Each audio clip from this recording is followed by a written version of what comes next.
Hello, dear viewers. It is March 15th, a traditional review of the events on the fronts of the Ukrainian war. Well, according to a bad tradition, nevertheless, there is no getting away from it.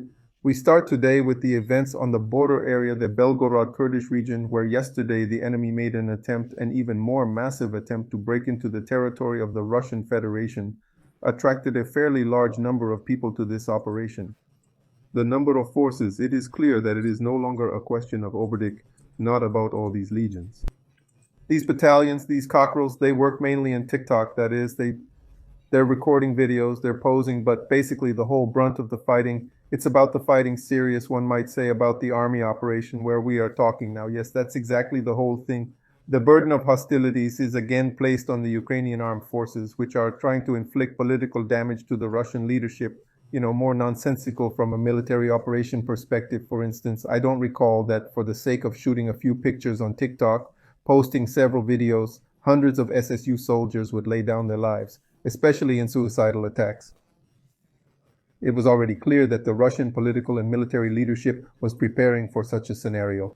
Already on March the 10th, it became clear that the major portion of Ukrainian convoys would be attacked while on their way, and with high probability they would scatter. On the 10th, we showed it to them. On the 12th, we showed it to them, but it's still like in that joke. Yeah, we cried, but the cacti kept on living. The same thing is happening with the Ukrainian armed forces today. Yeah, yesterday's onslaught was mind-bogglingly pointless. However, based on the information I have, there's every indication that many soldiers in the SSU went forward with these suicidal attacks. Under the influence of drugs, it seems they were high on something and walked fearlessly. They fell down because of totally meaningless attacks which took place in the region of Zapadny, where yesterday the main attack occurred, which by the way was significant. At the Nekoteevka region, which is a little southeast of this place and is a direct route from Kharkiv to Belgorod, our intelligence has been observing a concentration of forces here. They truly did not advancing near the border. Still, an evident provocation was being prepared here. More so, the discussion here is not about a provocation, but about a large-scale military operation. But likely at the last moment, the command of the armed forces of Ukraine assessed the real prospects. Plus, it is likely that their comrades are the ones who got it in the neck, as I understand there were two of them. The operations were interrelated at the last moment. It seems that this operation was cancelled yesterday.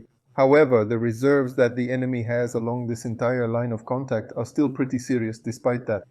We worked very hard all night the night before, and last night our aircraft, drones, artillery took out places of concentration, supposed places of concentration, all of this.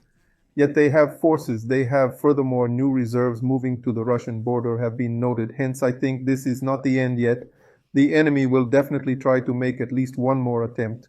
In the meantime, this morning, just as yesterday in Belgorod, an MLRS package was processed. Thank God there were no casualties this morning, nevertheless. Several missiles still managed to break through our air defenses, despite that 7 missiles were shot down by our air defense forces.